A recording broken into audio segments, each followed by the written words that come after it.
Welcome back to Crazy Ball TV. Thank you so very much, guys. I appreciate you all coming back. Today is going to be the EPL preview for the weekend. A lot of great matches coming up. I mean, two big matches. It's in the offing. So we have Liverpool versus Chelsea on Saturday, and of course we got Manchester United versus Arsenal at the Emirates. So there's a lot of entertainment for you guys. A lot of matches in between too, who are going to be very exciting. Please share, subscribe, like, comment, agree or disagree. Don't forget the notification bell for notification purposes. Support the channel, please. Keep subscribing, keep liking. We've seen the numbers ticking up. Thank you so very much for all the supporters. Keep the views up, huh? Liverpool versus Chelsea. On Liverpool's side, I know there's a lot of injuries, but we know that Nunes is in play. I mean, they say he's feeling better. He's been training with the team, but we don't know for sure. Klopp will give him every opportunity for him to be in there, but I'm thinking he might just come off the bench. And also, Klopp have also mentioned that he would like to reward the players that did very well against Wolves over the FA Cup replay. So I could see a few players staying and there's going to be some changes, of course. I'm thinking that in the back four, he's going to make 3 changes. I know that Trent is coming back, Robo is coming back, and for sure Matip will be coming back. Then the middle 3, of course, we know he goes 4-3-3. I'm hoping he goes to 4-2-3-1 against Chelsea. Let's just say for his team, he will go 4-3-3. So the 3 in the middle, I'm thinking he's going to make a change. And what he's going to do is he's going to keep Thiago, he's going to keep Keita. Now, will he keep Bechetic? That's what I'm thinking. Will he keep Bechetic? Because he is a youngin and he's going grown up against Chelsea. We have Henderson who's ready to go, and I think Fabinho is also ready to go. So I'm thinking the midfield 3, he's going to keep Thiago and Keita for sure. I think he's probably going to start Fabinho in the number 6. And then in the second half, you'll probably make some salve by bringing Bechetic and Henderson into the fold. The front 3, I know Salah will come back. Gakpo is definitely going to play. I think he's going to play through the middle. And then on the left side, I think it's between Ox. There's 3 people that I think it is. It's Ox, Nunes, and then Elliott. I don't think he's going to start Carvalho. But those 3 players, I think I could see 3 of them starting. I'm hoping it's Nunes, but his injury coming off this match is going to be high-intensity match, early day. I think he's probably going to start Elliott. I won't be surprised that he'll put Elliott on the right, put Salah through the middle, and put Gakpo on the left. If I'm making my lineup, you guys know how I love the 4-2-3-1, so I would just start. The 2 holding will be Thiago and Fabinho, or Thiago and Keita. And then up in the middle, you put Elliott there. That is preferred. That's a number 10 right there. Then you could swap him between him and Carvalho in the number 10. And then the wingers, because you got Salah, and then on the left side, you got Nunes, and then Gakpo up top. That would be my lineup, because then you got more options in the middle to bring Keita off the bench, Thiago off the bench, Fabinho off the bench, Henderson off the bench, Milner off the bench. I mean, that makes it so easier for the 2 holding players to play their heart out and still sub them out and bring somebody else, 2 other players in. When you go 4-3-3, then you limit yourself on who you bring it in. Chelsea is a team that is also in the transition. They building their team. As today we heard, they just purchased 2 new players. I think yesterday and today. Added a winger. And apparently we heard that they're looking at trying to bring in Caicedo, but they made an offer and the offer got turned down. Brighton don't feel like selling, but they put your price at 75 mil. So if Chelsea goes back with 75 mil, it'll hurt me. And these guys will get Caicedo, which Liverpool desperately want him back. They're not going to force themselves to buy him this January. I think if Brighton can hold him on till the summer, Liverpool scoop him. And I think we will scoop him for the 50 to 60 mil, which we agree. We had a gentleman agreement of 50 million, and now they changed their mind. But Chelsea's a young team, a lot of new players. They got to be embedded in. They don't have any midfielders like us. And then there was a slight rumor that if they can get Caicedo, they will go for Bissouma, who is not getting much game time at Spurs. And I think he would love Chelsea more than Spurs, as Spurs is playing right now. Liverpool and Chelsea playing, I think it's going to be an identical seesaw of matches.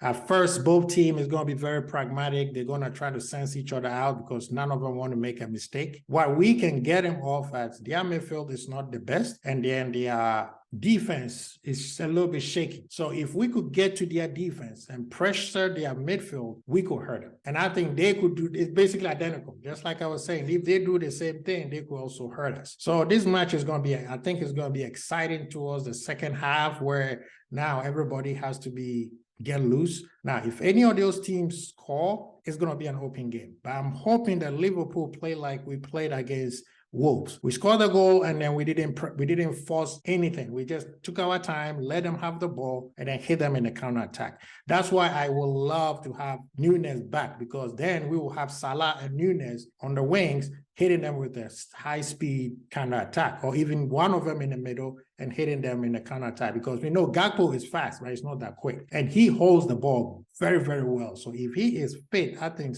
Klopp should play Gakpo, Nunes, and Salah up top and have them go at it. Because if they could put pressure on Chelsea for a long period of time, they will crack that defense.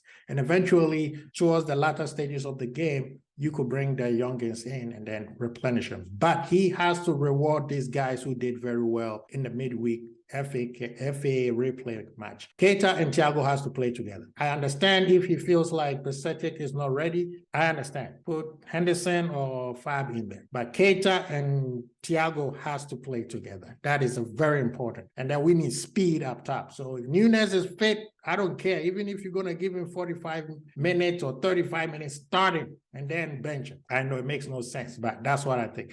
I'm going for Liverpool win. I could see a draw coming, but I think Liverpool could nick this, because especially since it's in the matches at Anfield. So it's going to be entertaining. It's going to be really entertaining and very nervy. And we need the fans. The fans have to come out and make it very, very uncomfortable for Chelsea. Otherwise, we're going to be in trouble. But anyway, we move on. List of matches that's going to be going on. Bournemouth and Nottingham Forest. That is going to be exciting. That one is going to be exciting. I think it's going to be an open game. Forest don't do well away from home, but they do very well at home. So Bournemouth, from what I know, they do well at home, but they don't do well away. But they've not been playing well. So this could be a very high-scoring goal, or I think it's going to be a draw, but it's going to be a high-scoring draw. Leicester versus Brighton, this is going to be exciting because they're playing at the Power Stadium. So Leicester needs wins. At this point, they need to do whatever they can, but this is Brighton we're talking about. I think Brighton is going to win. I think Brighton is going to win this match. Southampton and Aston Villa, exciting match. Southampton is at home. They do much better at home. Aston Villa is a bogey team. He's going to play pragmatic and get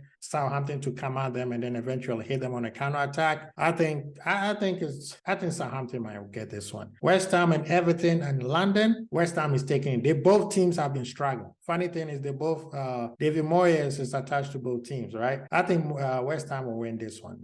Then the final match of the day will be Crystal Palace and Newcastle. At St. Hurst Park, Newcastle is going to make this. It's going to be a low scoring 2-1, 1-0, or even 1-1. But I think Newcastle might sneak out with it, just like they did with Fulham.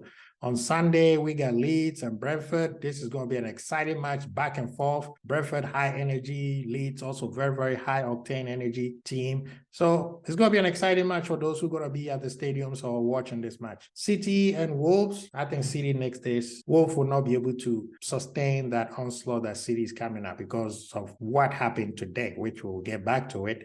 Arsenal and ManU, this is a match, but I see this as a draw. It's going to be exciting, but no one is going to score a goal. Maybe there'll be a 1-1 or 2-2. I don't see anybody winning. It's just going to be like high, exciting match, but I don't see nobody winning this. If anybody, you give it to the home team because, they are home. And then, of course, on Monday, we have Fulham and Spurs. But let's spend a lot of time with City versus Spurs today. This match was crazy. Literally 2 minutes and 8 seconds in the towards the end of the first half, Spurs scored 2 goals. As soon as the second half starts, 2 minutes and 9 seconds, City scored 2 goals. Right now, we know what City can do. That's obvious. But Spurs, man, we've been telling you Spurs is useless. They don't do well. They can't keep complaining that Conte has not been backed. Even when he's backed, his tactics is a kick. This thing of, oh, I'm going to play pragmatic. No, those days are starting to slowly be over. We saw what happened with the World Cup. You can't play that ugly for so long. Eventually, somebody's going to catch you and you're not going to be able to respond. And today it was like, usually they concede first. Now they score 2 goals. You would think that they would do what they do best. That is shoring up every, angle. And then they go get 2 goals score like that. I think Conte is gone. I think after this season, he's gone. He's not going to be able, he's going to complain about something wasn't given to him and blah, blah, blah. And if he leaves, I think Kane is gone. And ManU will be a place where Kane might be enjoying, because Ten Hag is doing something special over there, as much as it's paying me. But anyway, guys, and by the way, I finished. Spurs lost 3-2. Mahrez, actually 4-2. Mahrez scored 2 goals. Haaland finally scored, broke his goal duck that he was not scoring for the last 2 games. I don't know what to say, man. Spurs being Spursy. I don't have any Spurs friend that I could banter, but it's what it is. Thank you so much. We appreciate you. We'll be back on Sunday with the reviews. Please share, subscribe, and like. Crazy Bold Archie. Peace.